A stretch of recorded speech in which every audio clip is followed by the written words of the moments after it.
Jaya Radha Madhava Kunja Bihari Jaya Radha Madhava Kunja Bihari Jaya Radha Madhava Kunja Bihari Jaya Radha Madhava Kunja Bihari Jaya Gopi Jana Vallabha Girivaradhari Jaya Gopi Jana Vallabha Girivaradhari Jaya Gopi Jana Vallabha Girivaradhari Jaya Gopi Jana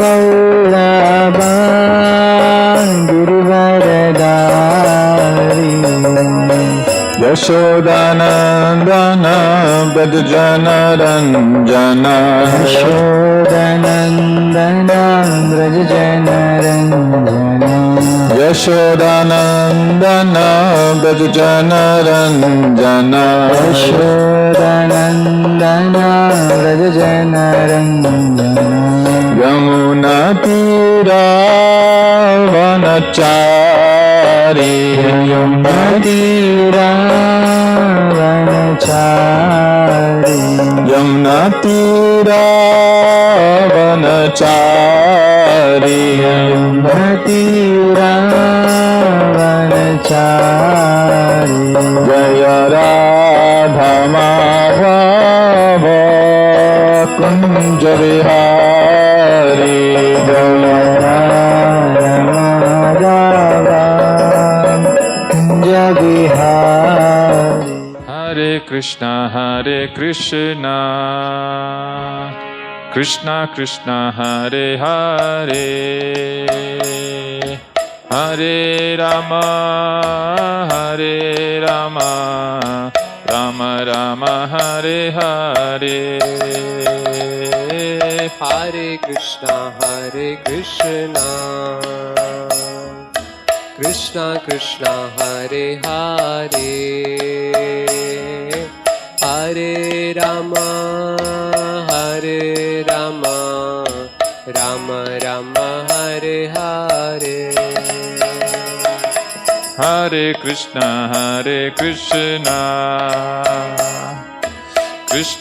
Krishna Krishna Hare Hare Hare Rama Rama Rama Hare Hare Hare Krishna Krishna Krishna Hare Hare Hare Rama Rama Rama Hare Hare Hare Krishna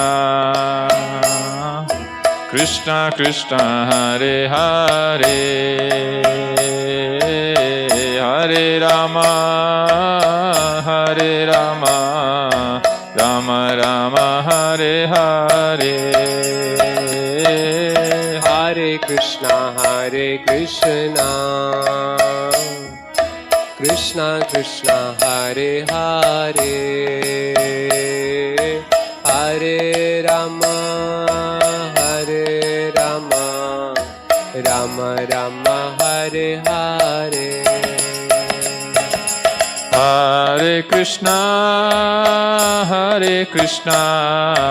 Krishna Krishna Hare Hare Hare Rama Rama Rama Hare Hare Hare Krishna Krishna Krishna Hare Hare Hare Rama Rama Rama Hare Hare Hare Hare Krishna, Hare Krishna, Krishna Krishna, Hare Hare, Hare Rama, Hare Rama, Rama Rama, Hare Hare, Hare Krishna, Hare Krishna, Krishna Krishna, Hare Hare, Hare Rama, Hare Rama, Rama Rama, Hare Hare, Hare Krishna, Hare Krishna, Krishna Krishna, Hare Hare, Hare Rama, Hare Rama, Rama Rama, Hare Hare, Hare Krishna, Hare Krishna, Krishna Krishna, Hare Hare, Hare Rama, Hare Rama, Rama Rama, Hare Hare, Hare Krishna, Hare Krishna, Krishna Krishna, Hare Hare, Hare Rama, Hare Rama, Rama Rama, Hare Hare, Hare Krishna, Hare Krishna, Krishna Krishna, Hare Hare, Hare Rama, Hare Rama, Rama Rama, Hare Hare, Hare Krishna, Hare Krishna, Krishna Krishna, Hare Hare,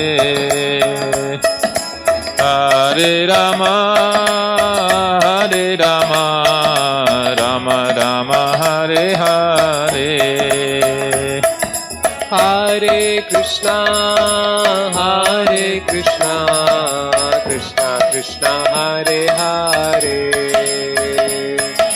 Hare Rama, Hare Rama, Rama Rama, Hare Hare, Hare Krishna, Hare Krishna, Krishna Krishna, Hare Hare, Hare Ram, Ram Ram, Hare Hare, Hare Krishna, Krishna Krishna, Hare Hare, Hare Ram, Ram Ram, Hare Hare, Hare Krishna, Krishna Krishna, Hare Hare, Hare Ram, Ram Ram, Hare Hare, Hare Krishna, Krishna Krishna, Hare Hare, Hare Ram, Ram Hare. Jaya Krishna Balaram, Krishna Balaram, Krishna Balaram, Jaya Krishna Balaram, Jaya Krishna Balaram, Jaya Krishna Balaram, Krishna Balaram, Jai Krishna Balaram. Jaya Gauranitai, Jaya Gauranitai,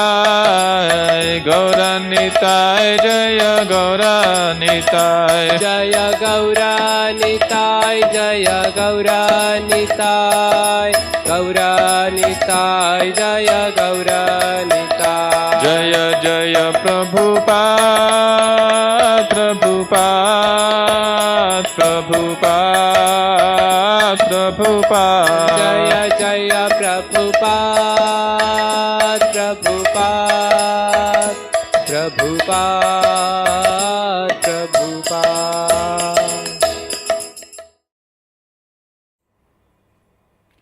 ओम अज्ञानतिमिरान्धस्य ज्ञानाञ्जनशलाकया चक्षुरुन्मीलितं येन तस्मै श्रीगुरवे नमः।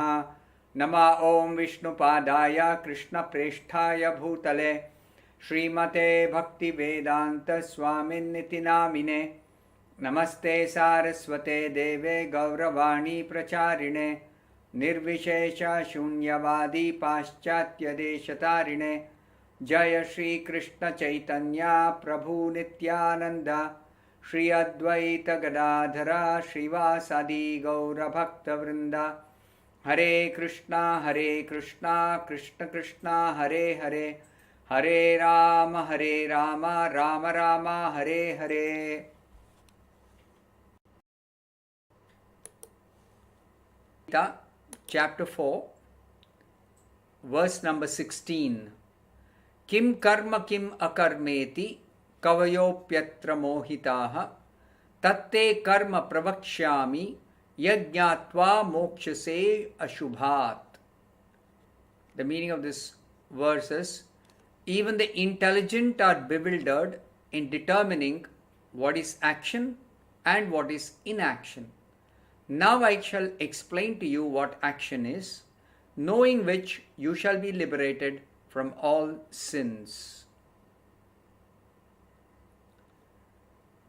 So here Lord Krishna is going to explain some details about karma.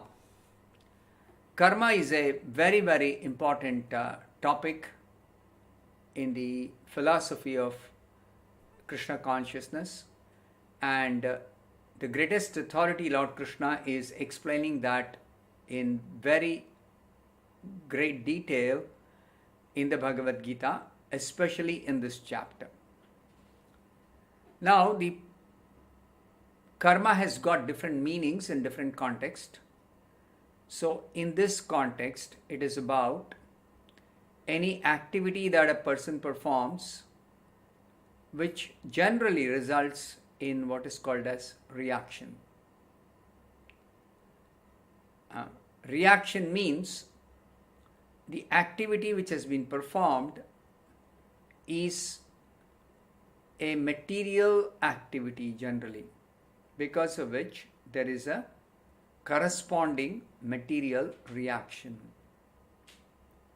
This material reaction is the cause of our bondage in this material world, which means I have to keep taking birth again and again and again and again till there is bondage, till there are reactions. So, the scriptures are instructing us how can we become free from material bondage. How can we get out of the cycle of birth and death? How can we come out of this material existence? This is a whole subject matter of all the scriptures. Now, it also is to be understood that coming out of material existence also means returning to our original home, Krishna's abode, where we actually belong. That is also very nicely explained in the Bhagavad Gita. So, for that, it is important to understand what is karma. Kim karma? What is this karma? Kim akarmeti?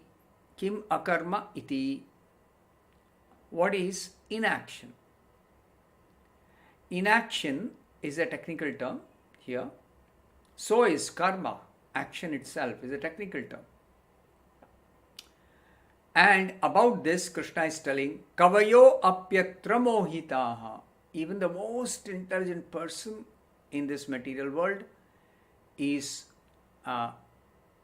bewildered, mohitaha, in determining what is action and what is inaction. That means that type of activity which will give a reaction and another type of activity which will not give reactions. So, these two types of activities one has to understand from the authoritative source of the Bhagavad Gita. Sri Krishna himself is explaining. Because this subject matter is not easily understood even by the most intelligent person in this world. Independently, nobody can understand this. And Krishna is telling, by knowing this properly, you can become completely free from all sins, all reactions. That is what Krishna is telling in this verse. Bhagavad Gita, 4th chapter, 17th verse. Karmano hyapi bodhavyam, bodhavyam cha vikarmanaha, akarmanascha bodhavyam, gahana karmano gatihi. The meaning of this verse: the intricacies of action are very hard to understand. Therefore, one should know properly what action is, what forbidden action is, and what inaction is.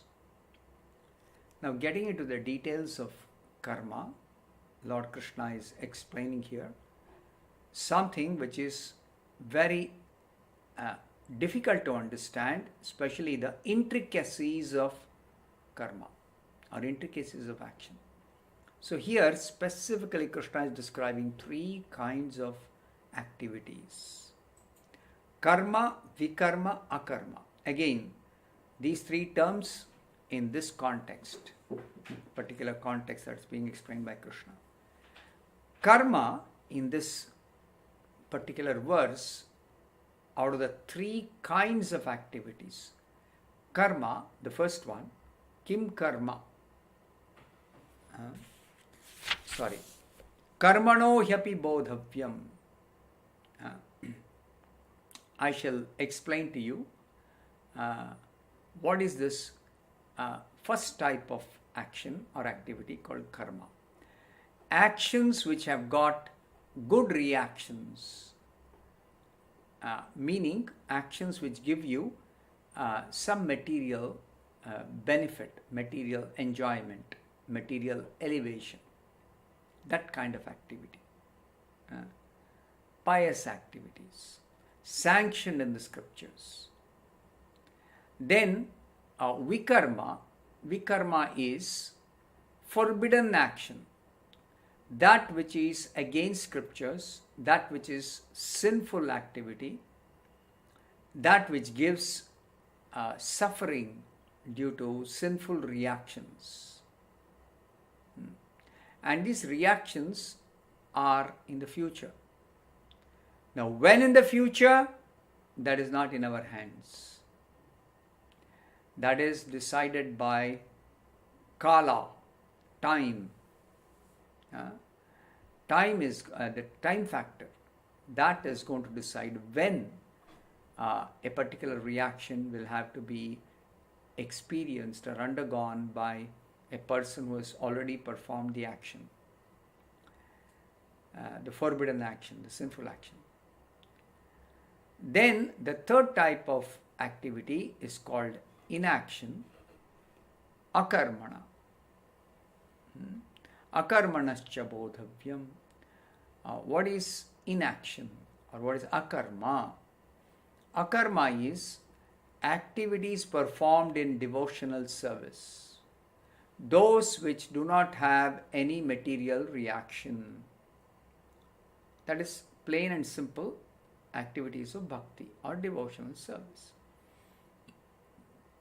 Now, these intricacies are not understood even by the most materially intelligent person, because these laws are very subtle. Grossly, we cannot observe anything. We cannot do experiments. We cannot do material analysis. So, therefore, this has to be understood by hearing from the proper source. That's the only way, and there is no other way. That's why Vedic literature is called Shruti. Shruti means that which is heard. And heard from whom? From the proper source, authoritative source. So here the greatest authority, Lord Krishna is speaking. Hearing from Krishna directly. Or hearing from a representative of Krishna, one can understand. So 3 kinds of activities. Generally, people are conversant with what is papa and what is punya, or what is pious activity, what is sinful activity. 2 kinds of activities. Generally, people are conversant with our scriptures or know something about our culture. They generally know, I should not do sinful activity, I should only do pious activities. I should only do punya, I should not do papa. People generally know. But this 3rd kind of activity called akarma or inaction or devotional service is unknown.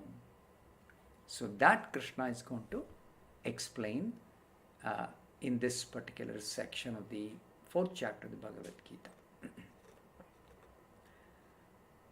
Bhagavad Gita, 4th chapter, 18th verse. Karmanya karma yah pashed akarmani cha karma yah sabuddhiman manushyeshu sayukta kritsna karma krit. The meaning of this verse is one who sees inaction in action and action in inaction is intelligent among men, and he is in the transcendental position although engaged in all sorts of activities. So this verse, Lord Krishna is explaining about an intelligent person who, by understanding these intricacies of karma, is able to act properly, although he is engaged in varieties of activities. Because he is in the transcendental position, he is able to appropriately act in such a way that he will not get any bondage.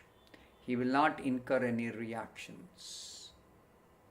So Srila Prabhupada explains, a person acting in Krishna consciousness or a person performing devotional service is naturally free from the bonds of karma, from the bondage of karma.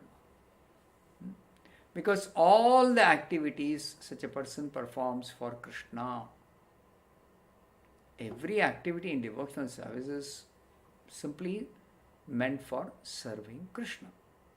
So therefore, such a person, he doesn't have to enjoy or suffer any reaction in this world.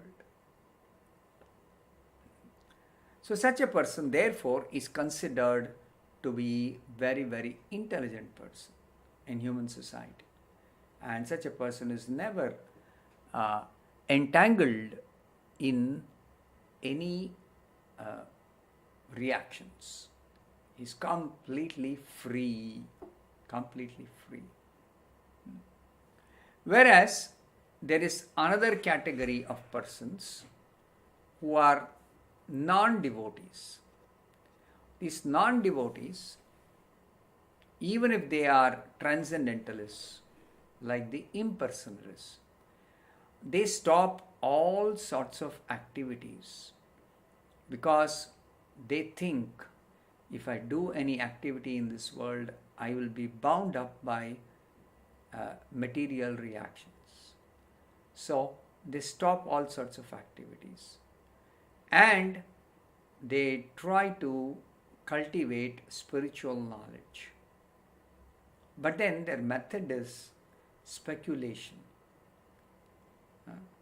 So therefore, they are always having difficulty in completely avoiding all actions or all activities. At least for the maintenance of the body, we have to do something as long as we have this body. So therefore, they try to minimize. But in any case, they always have this fear that if I do something by which I have to incur reaction, then I have to take birth again. I am going to suffer in the future some reaction. So that sort of fear always exists. And also, sometimes they are forced to do some work, even against their own will. Always they cannot avoid. This artificial method of abstaining from activities is never going to be successful for such impersonalists. The devotee of the Lord knows exactly his position as an eternal servitor of the Supreme Lord Krishna. Therefore, he simply engages in devotional service and is completely free from all reactions. This is the perfection of performing actions in this world, acting in Krishna consciousness. I'll take some questions now.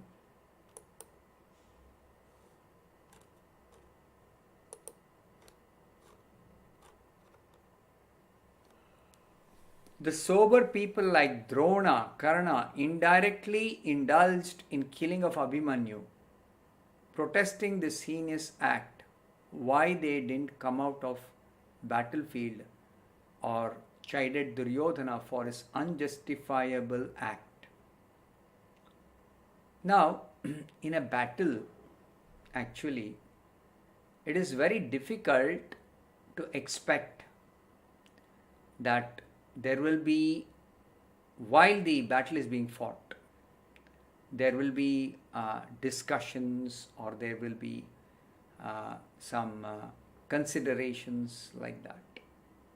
You have to understand, in a battle, before the battle begins, discussions can be held, strategies can be made, principles can be discussed. All that is possible.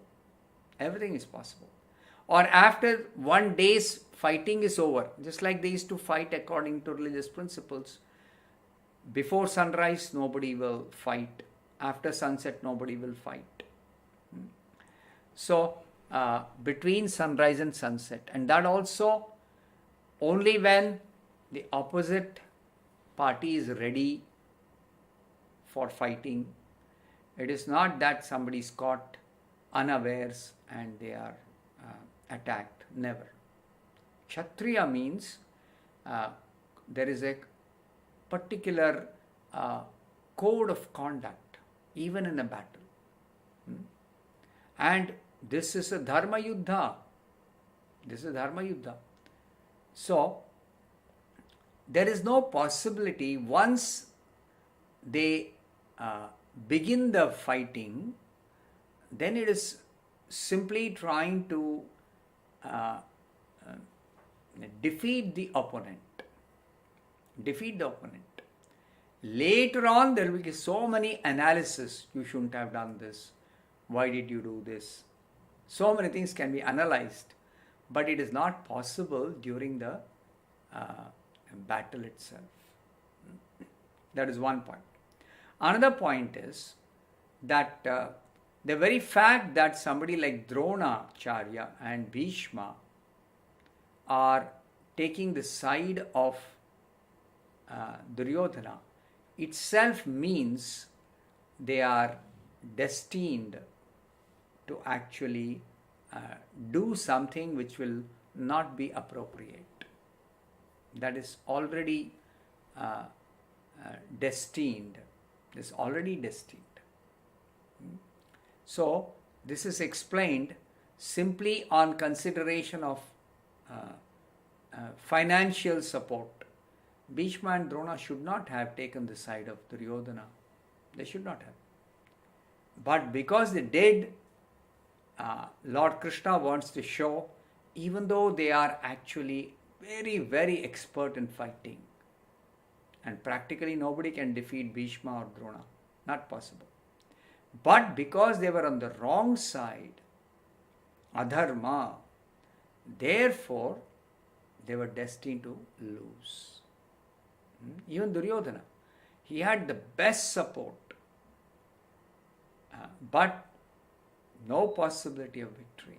That is told by Sanjaya before the battle begins, even at the end of this Bhagavad Gita. Wherever there is Krishna and wherever there is the devotee of Krishna, like Arjuna, only that party there is victory, there is morality, there is opulence, there is extraordinary power, everything is there. So, Sanjaya's conclusion at the end of this Bhagavad Gita, before the battle begins, even Arjuna is talking to Krishna before the battle begins. All discussions are happening before the battle begins. So that should be remembered. And the wrong side of Drona, Karna, Bhishma, all wrong side. So they are going to lose out. Now, during the battle, there will be some losses on either side, of course. It's not that nobody died on Pandava's side. Pandava's side, many were killed. And Kaurava's side, of course, all the 100 sons of Dhritarashtra, all the Kauravas were killed. And many others. Karna was killed, Drona was killed, so many. So that's the outcome of the battle. But the Pandavas especially were protected by Krishna. Therefore, they actually practically came out unhurt. They were not even injured a little. That is Krishna's protection of his devotees. Next question. What is the difference between destiny, fate, eternal time, kala? Please explain. Now, the word destiny, if we want to understand, it's always in the context that we have to understand these terms. If it is in the sense that I have already performed some action and because of that there is some reaction, and that reaction is given by the Supreme Lord as Paramatma through the agency of Kala. Through Kala, the reactions are awarded to every living being. So Kala is the impersonal energy of the Supreme Lord as Paramatma. Paramatma's impersonal energy. So Kala acts without any partiality, without any mercy, without any such considerations who the person is. So according to Kala, whatever reactions every living being has to go through, will have to go through. But only possibility that somebody can become immune to the reactions or free from reactions or be saved from some reactions is when bhakti comes into the picture. If a person who's destined to suffer in the future some reactions, such a person begins Krishna consciousness, devotional service, practice of bhakti, then Krishna takes charge of a surrendered soul like a devotee, and Krishna first of all nullifies all the reactions. Then after Krishna takes charge, the devotee does not suffer any reactions, no question of destiny, no question of past activities, nothing, no consideration. Only Krishna will guide the devotee, how the devotee can actually go to the spiritual world, Krishna's personal abode. That is Krishna's concern for his devotees. So destiny generally is used in that sense. Anybody has performed activities in the past, they have to suffer the reactions as given by Kala. Now, which reaction comes when, nobody can control that. Nobody has any understanding or say about it. Nobody can know. And fate is used generally in terms of whatever is destined will happen, we cannot avoid.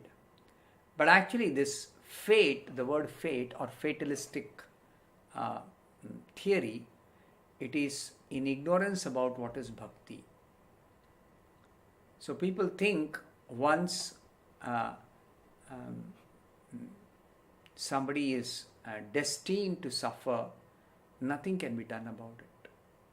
So fatalists are like that. Whereas devotees know that simply by engaging in devotional service, Krishna nullifies all our past karma, and we don't have to suffer. We don't have to suffer.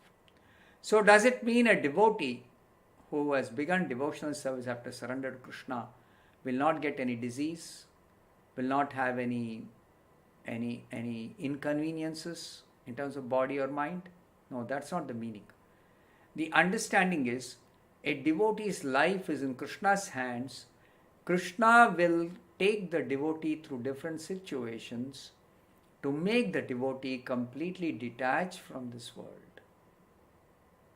We have a lot of attachments when we take birth in this material world. So those attachments have to be cut off.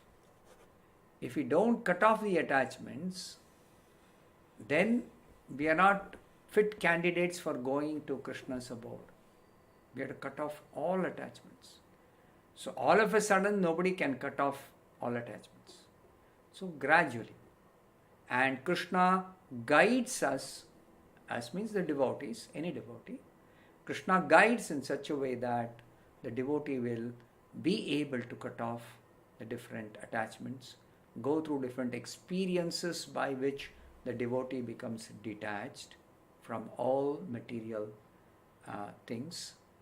And devotee also develops dependence on Krishna, attraction to Krishna, gratitude for Krishna. All this the devotee is able to develop. It happens in the course of going through different situations in this life, in this body. Next question. Why His Divine Grace Srila Prabhupada calls the present civilization as a rascal civilization? This word rascal has to be understood. There are two terms in English, a foolish person and a rascal person. Foolish person is an ignorant person, and due to ignorance, he acts foolishly. He does so many things he is not supposed to do, but he does not know what is correct or what is wrong. He does not know. He is in ignorance.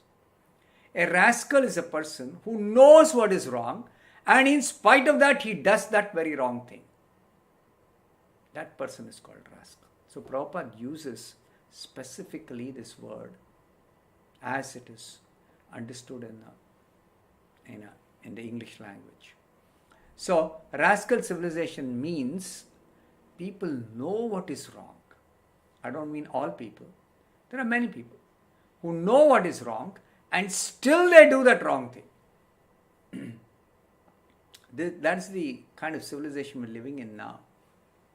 You see, formerly, generally people who would commit any sin, they would be ignorant people.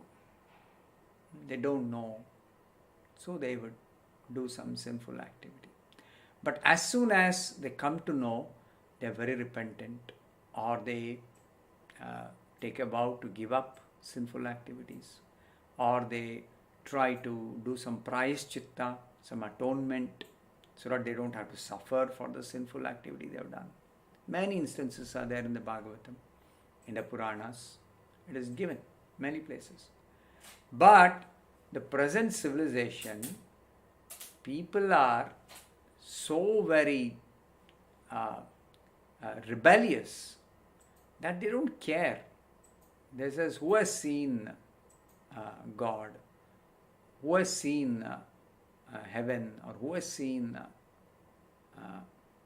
who knows? Nobody knows. Something like that. They are very, very defiant. So such people only deserve to actually suffer under the stringent laws of this material world. And there is Durga Devi. She is very, very, very strict. She enforces these laws of the stringent laws of nature very, very strictly. And then people have to suffer. They cannot escape. So I'll stop here. Thank you very much. Hare Krishna.